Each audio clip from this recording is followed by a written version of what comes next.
Hello and welcome to today's historic best of 3 deck tech and gameplay video on Dinosaur Aggro. Now, Dinosaur Aggro is more or less what you would expect from the name. We play lots of dinosaur cards and cards that care about dinosaurs, as well as ways to, say, ramp into some okay dinosaurs at the top end, although if we're going to be honest, dinosaurs don't have a whole lot of really high quality things to ramp into, in my experience. Now, this isn't to say that the deck is bad or anything. We, have loads of okay kind of dinosaurs that will do fine for the most part, and some glue cards like Chandras and Realm Walkers and stuff.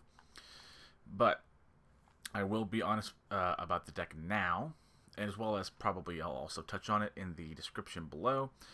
Dinosaurs, I think, are probably one of the weaker tribes. It's one of those, it doesn't have the explosive power of, say, like a Merfolk.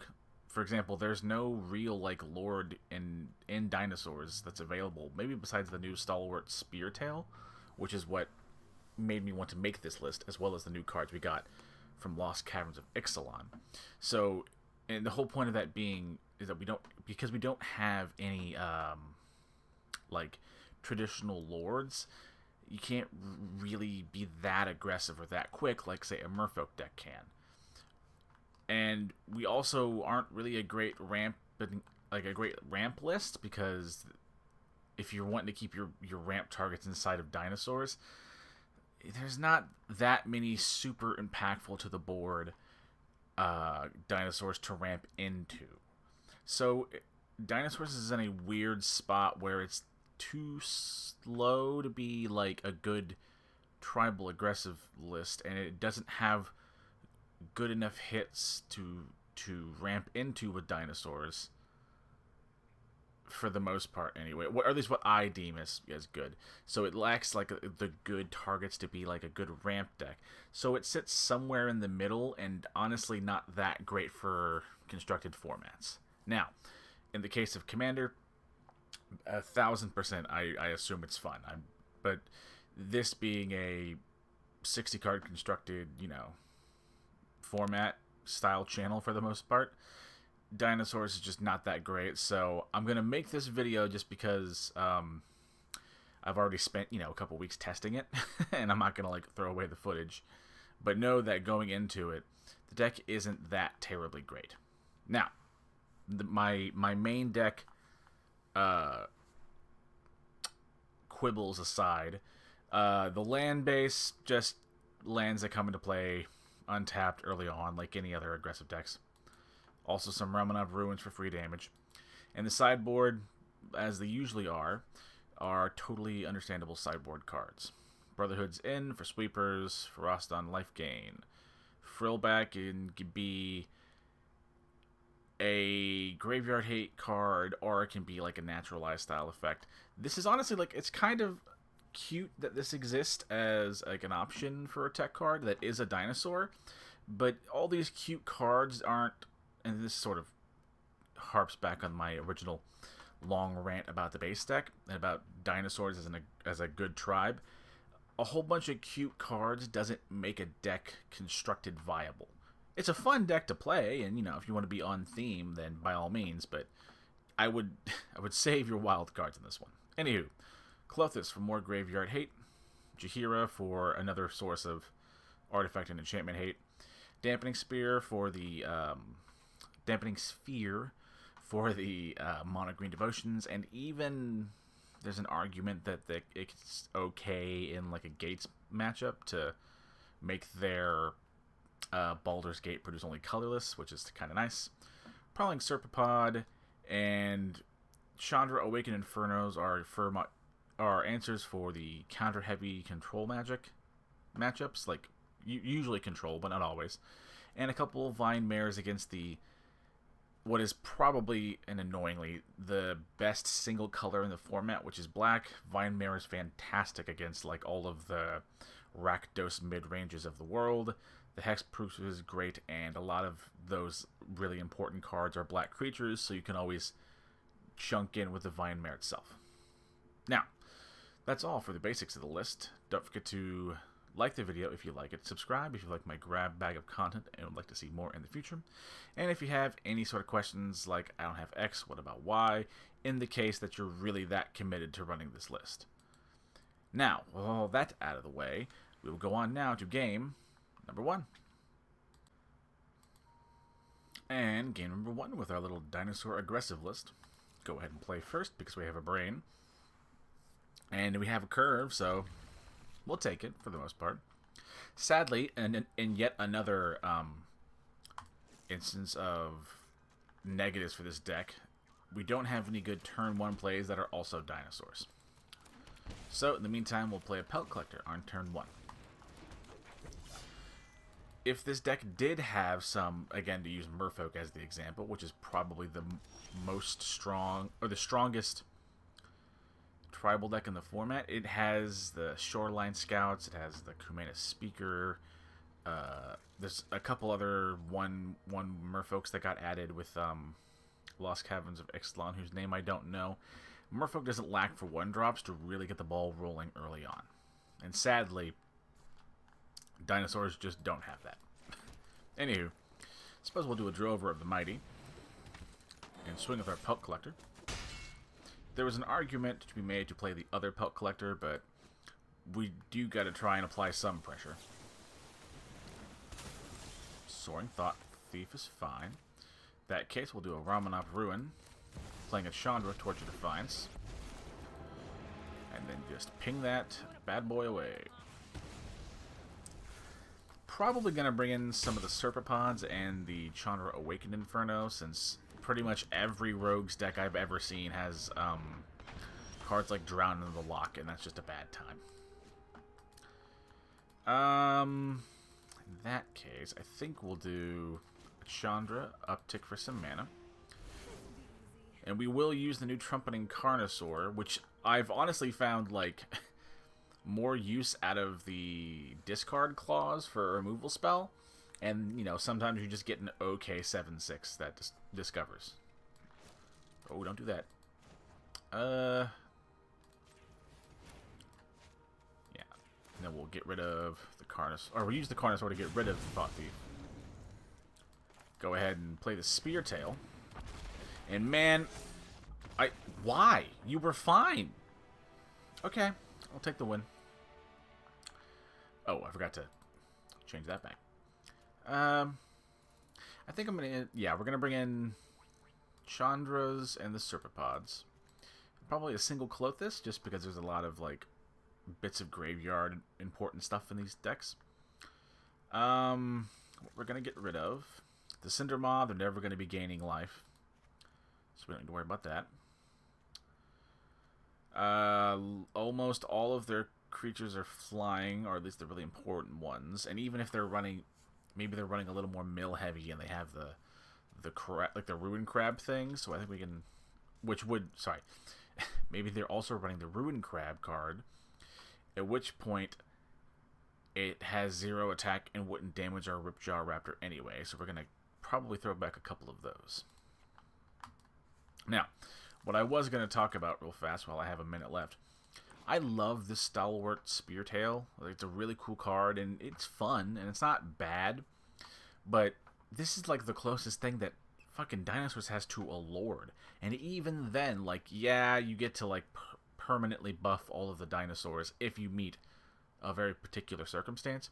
But, dude, you got to go through so many hoops to like, get the Stalwart Speartail to maybe buff the Dinosaurs in your deck by 1/1, maybe 2/2.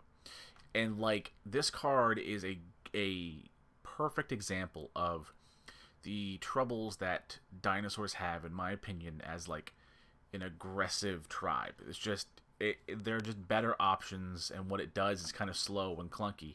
It's cute as hell, and it's, like, a lot of fun, but it's not good. Now, all that out of the way. Now that I've, for the most part, got done shitting on the deck, though shitting on is aggressive and a little bit, you know, much what I'm trying to describe. But, you know, if you are running the deck at home, it's an important thing you need to know. It just has to be said.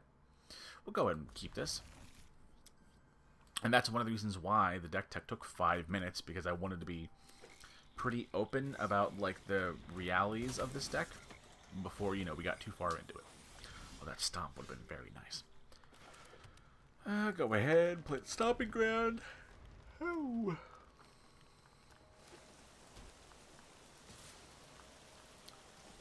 That resolves. See what we draw. Okay, so they're running more mill, which is not great, but sure. We'll play a Ruin and probably play a Drover of the Mighty. If nothing else, next turn we will have access to the Carnosaur's removal option. Yeah. Do the thing. Not going to block because we need the mana that much. The only change to the plan will be if we draw a land, but we don't. So in that case, activate the Carnosaur, targeting the Thieves Guild Enforcer. I would say they're at least running out of cards and don't usually have access to card draw, which is still accurate. But they might be running that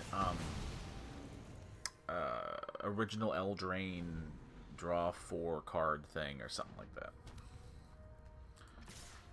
Oh my god, this is brutal, man. If we can draw land, okay, that's not bad. We'll take that. Play the Boseiju. Playing a Chandra, Torch of Defiance.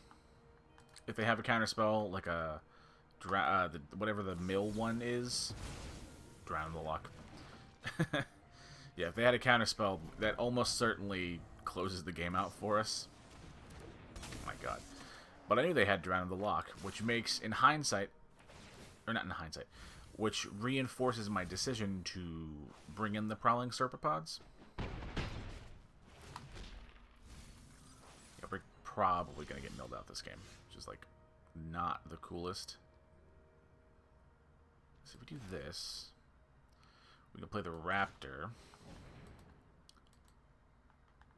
What? Oh, it's giving him Wind Robber priority. I guess we can play the Prowling Serpopod. That's cool. Yeah, and then we just, you know, die next turn. Yeah, God, I want Dinosaurs to be more fun than they are. We'll let our opponent go ahead and win fair and square. And for whatever reason, they scooped so early on that first game.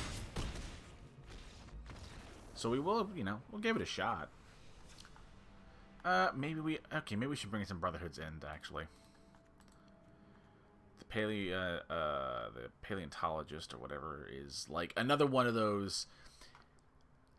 The Paleontologist is like such a cute card for like a mana ramper thing that, ooh, sometimes you can get back some dinosaurs, but it's so cute that it's no longer effective, and it's just cute, if that makes sense. So that'll be the Paleontologist, because at least a Drover of the Mighty is like usually a 3/3, and like in my experience, I do more good with the larger body than I do with the like cute recursive effect. And yeah, play first. Oh. Well, one lander. That's better. Go ahead and keep that. The Rampaging Raptor can go back.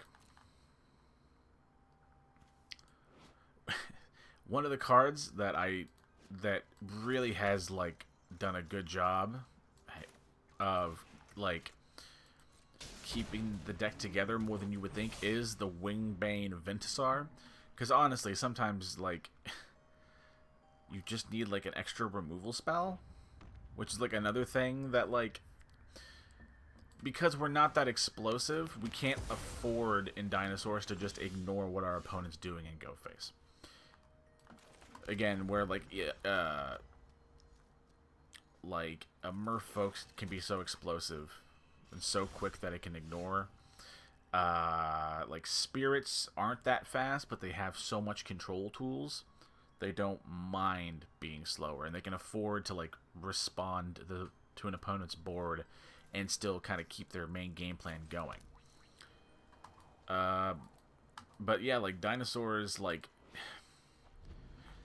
ends up being in that latter category, like a Spirits deck, where you have to run some kind of interaction. You can't afford to just ignore, and that's why Wingbane has like been an absolute low-key all-star.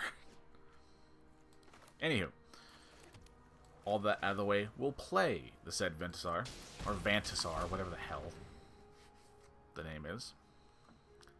I don't think they can counter that, unless they have like an Essence Scatter. Grab a Savage Stomp. Oh, removal spell. Or maybe flashing in a Thought Thief. Oh, okay. I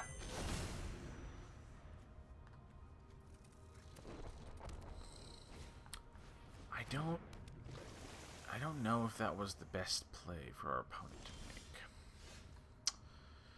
make. Anywho, I think we'll go ahead and then play a Pathway on green. And play a Pelt Collector once again. And then we'll just play a Vantisar. And I can't believe I'm going to like be singing the praises of a random uncommon alchemy card. But like, not only in this game, but in the last couple weeks of testing. Another Savage Stomp. The reach has been like oddly relevant, since there are like a good amount of like flyers floating around. Granted, a lot of that comes from like the like Is It Wizards E, and some version of this deck is somewhat common, where it's like a combination of rogues and mill. Cool. They are missing land drops, which is kind of nice. In that case, I think we can play a Raptor. See if that baits out a removal spell. Why? Okay. Yeah. Okay, that's just odd. I guess we'll go ahead and Savage Stomp their Wind Robber away. If they have some sort of Fatal Push style card, I'm going to be very sad. But they don't. Or, they do. They would have used it by now. And now we also retain the Firstborn, whose first name I'm not going to even try to pronounce, as a sort of like weird removal spell. I mean, if I walk this in because they're missing land drops, like, I'm going to take that. I'm not that picky. And I guess, yeah, we'll go ahead and Shocking the Stomping Ground, and we'll play the Carnosaur. Hopefully we get something bigger than, like, a 1-drop. And more reasons why, and now that I think about it, okay, that's okay. I mean, we'll take the win. I don't think we deserve it. I think our opponent's fine. They just weren't being patient. Anywho, let me view the battlefield. One weird thing... Okay, one weird thing about Discover, and this is going to sound like really obvious to people who have like some knowledge of older school formats. I'm aware that Discover is a quote fixed Cascade, but the only thing that made Cascade playable was the fact that it was broken. It's a like limited out of 5 mechanic at best. And Trumping Carnosaur is like a good example of this. Like it kind of goes against the deck wanting to be aggressive, even if Dinosaurs had 1-drops. Because through my testing of other decks that are you'll never see the light of day, Discover, in my experience, like if you want to use it aggressively, odds are you're just going to hit like a 1-drop or a 2-drop, which is going to be like a very, very low impact thing to Discover to begin with. So like I kind of wanted Discover to be more, and through testing not only this list and the Carnosaur, but I also had this cool little idea for like a Gruul list that like used the Discover cards and some of the Cascade cards, and it was just hot garbage mess. So don't, you know, if you were thinking about that like me, don't waste your time. Anywho, all that out of the way, and I do apologize about like this running longer than most videos, but like I really wanted to like be honest about this deck and where it like does okay, where it doesn't. And that being said, before we go on to game number 2, this deck works fine. Like, the fact that I'm like Platinum 1 is a weird anomaly. Like, I'm not going to get to Diamond with this because I'm gonna stop testing this after the next video that you'll see. So odds are I'm not gonna get Diamond, but even if I did, like, you will have to work to get to Platinum, which is the middle ground with Dinosaurs. Now, if you're like some, what's that guy's name? Like some RFE Games or whatever, like that guy who only does Dinosaurs list, then sure, the list might be fine. But if you're anybody else, your time and your wild cards are better spent elsewhere. Anywho, on to game number 2. And welcome to game number 2 with our little Dinosaur Aggro list. And this is a fine. Yeah, it's fine. It's not a turn 1 play, but the deck doesn't have that many anyway, so we'll take it. Go ahead and play a Din while we can. And because we have, pardon? Mono red aggro? Okay. Anywho, because we have a Chandra that we can ramp into on turn 3, we're going to go ahead and play the Drover of the Mighty first. If they are running some weird mono red aggro, like I hope they are, then, like, you know, they might just remove the Drover, but if they do, that's fine.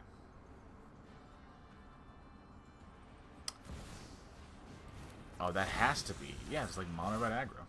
Okay. I'm in for it. Go ahead and play a Chandra. This time, I believe we can actually uptick for the double red, playing a Marauding Raptor. Since at this stage we're just wanting to present blockers. I haven't done a mono red list in a while. Because that really is, like, mono red is, like, where I thrive as a player.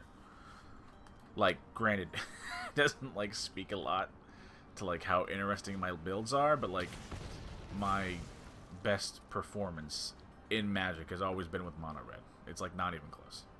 So maybe I will do an update to, like, a new mono red list. I don't know. Opponent's doing things. In that case, we're going to uptick and see what we can find. Nothing. In that case, we'll turn on the Den of the Bugbear. Now, our opponent can get rid of our Chandra next turn, which, like, kind of sucks. But that is, how much, what, like 6 damage, basically, this card has soaked up instead of my face. And, you know, it's not exciting, but we take that. Creature playing. Okay.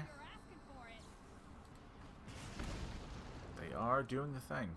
Has to be said.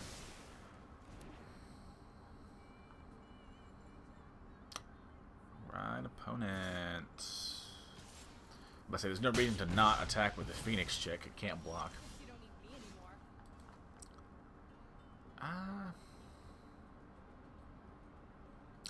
think we're gonna play the Gorge and then play a Ripjaw Raptor. Gonna attack with the Drover and keep our little 1/1 Goblin bro back to block. Since if they are a mono red list, this might be one of the few instances where Ripjaw Raptor and its Enrage ability to draw a card will be super useful. If they have some sort of removal spell, like some Bolt, that's fine. It removed a card and also removed a card, and we also drew a card. And then it's going to Enrage again and draw me another card. We're doing fantastic. I'm not loving these lands, but sure. In that case, we'll play the Carnosaur. And for the most part, if we hit anything, we'll be fine. I actually weirdly think, like, we're going to be okay. against a mono red list. Bring in some Brotherhood's End and a Clothis to help stabilize our life. Probably some Tranquil Frillbacks to gain some life, as well as some potential graveyard synergy they might have. Wingbane's pretty good, Trumping's pretty good, Cogla's pretty good. Rampaging Raptor is not that useful, and is honestly like it's a boring card. It's like Red's version of Questing Beast, and like if your opponent doesn't run walkers or battles, then the card is just it's fine. Cinder Maw is not going to be that useful. They're not gaining life, and sadly Cinder Maw is usually one of the first to go. The Paleontologist might actually be kind of relevant here. Gotta get one more card out of here. In a weird spot, I kind of want to keep them all. Weirdly, I think the Pelt Collector can go. I don't think I'm gonna need to hit the ground early. I really am looking to be the control player here, which I think I can actually do. Because they're not running, they're not running mono red in a way that I would run mono red. This isn't necessarily to ascribe, like a judgment, or to say one is better or worse, merely that it's different. And all of that to like not have a turn one play in mono red, you can get commons. Whatever, fine. In that case, we'll Stomping Grounds, play one of our Pelt Collectors. Okay, let's be nice, Max. Maybe they have one drops and didn't. What? Cool. Okay, I no longer know what our opponents... they're clearly mono red, but their build's all over the place. Anywho, Marauding Raptor, growing our Pelt Collector, and we're not going to attack this turn. That's so weird. Why that? Like, okay, maybe it's a budget thing, that's possible.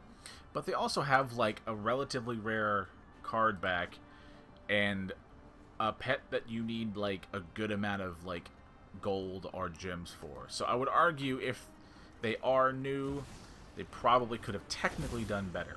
What the fuck is being... Okay, yeah, alright. All of my big galaxy brain plans are meaningless now. They're okay. Yeah, they're a pile of cards. I can discern nothing from this. Anywho, playing a Stomping Ground and a Ripjaw Raptor. Again, just play it safe. No reason to attack right now.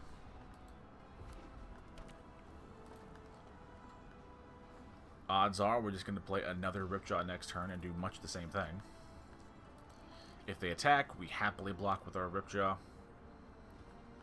It's one of those, even if, again, they happen to remove it with some sort of combat trick or like a bolt style effect, we are like that. We are totally happy to do that. And luckily now, my plan doesn't really change. You have to, like, run some dragons for this to make any goddamn sense in your deck. Oh yeah, exiling it so it doesn't... No, yeah, the enrage happens. Yeah. What am I talking about? What do we do then? I think I'm going to play one of the Gorges and again play a Marauding Raptor. There was an argument to be made that I could have played another Ripjaw and just, like, hoped to get the card draw. But we're in a pretty good spot and largely in the driver's seat, as I haven't seen any sort of Chandra Torch of Defiances or Light Up the Stage style effects, or even like some of the common level, even Impulse Draw that Red can get access to. I might be wrong. Let's top 2 cards, one of them play. Okay. Okay. That helps. Okay, that's actually pretty good. Get out there and blaze a path. Play an untapped land. I think we will play the Burning Sun's Avatar. And we'll get rid of the Prowess Boy and we'll chunk into Jaya here. This will also Impressed. get the Raptor large enough to threaten to remove the Jaya. And if they take a block like that, we're totally cool with that. I haven't actually seen this card in person. Okay, make a monk, exile top 2, choose 1, play that. Choose target creature opponent controls. Whenever you attack this turn, this card deals damage equal to the number of attacking creatures to that creature. Get an emblem whenever you cast a red instant or sorcery, copy it twice, new target. Cool. So it's like I would argue a worse version of Chandra Torture Defiance, but I can see them giving new players that card, where you wouldn't give Chandra that. Okay, you've gone through all of this work to get a Defiant Thundermaw, only to have it, like, kinda sorta not matter. So, I mean, good on you, I guess, opponent. See what we draw from our Ripjaw. Absolutely nothing, which is annoying. Send the Burning Sun and the Raptor. There's arguments to be made that they could double block and get rid of the Burning Suns and stuff, but if I was them, I would argue the correct play is to just let Jaya die. You could make a good argument that that Jaya has done all that it's realistically going to do. But, I mean, they could also, yeah, just block with some 1/1s. But they're doing, like, weirdly un-aggro things for an aggro deck. The Thundermaw isn't great, so we're going to need something to do to get rid of that card. If they appear to have a brain, I would imagine they're going to Impulse here,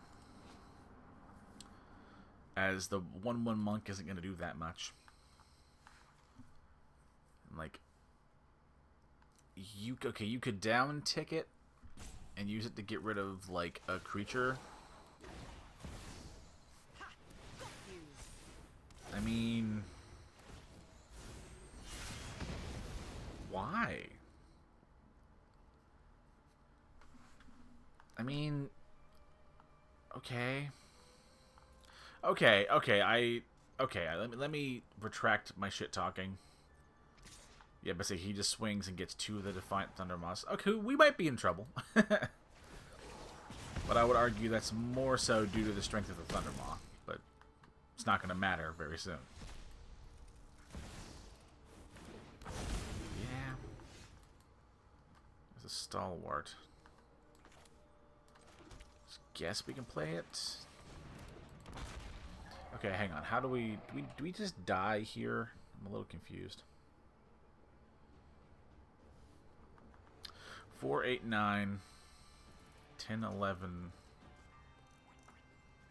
8 dragon. You control attacks. 1, 2, 3, 4. 1, 2, 3, 4. 4, 6. Yeah, we're dead. Our only hope is that they, like, make a weird play blocking where they shouldn't, or if we, like, get very lucky, which is withdraws, which is possible. But yeah, there we go. We need some very particular things to happen there. You're lucky I'm nice enough to just leave. Yeah, I think we do die, right? Because that should count both itself and the other Thundermaw.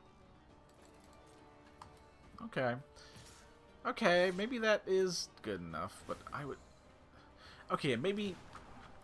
Let me walk back my shit talking here. Maybe Defiant Thundermaw does have a place in a mono red list, in theory, just because the card's like that good on its own.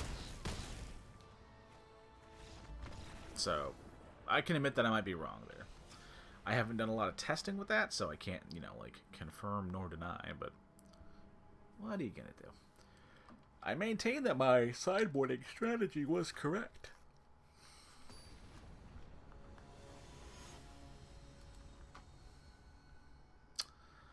Of course we play first. I mean, okay. Hopefully we draw like a...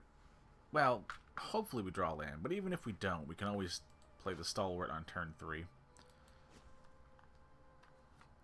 If we get a land, maybe our decision changes. If we draw a land, we might do the same thing where we just play a Chandra Torch on turn 3, and then use the ramp to play the Raptor like we've done before. But for the most part, we do actually like retain a lot of options, which is very nice. Anywho, Stomping Grounds into a turn 1 play, and then we pass. That's not a land, but okay, we'll take it. In that case, Marauding Raptor grows our Pelk Collector, and then we go face.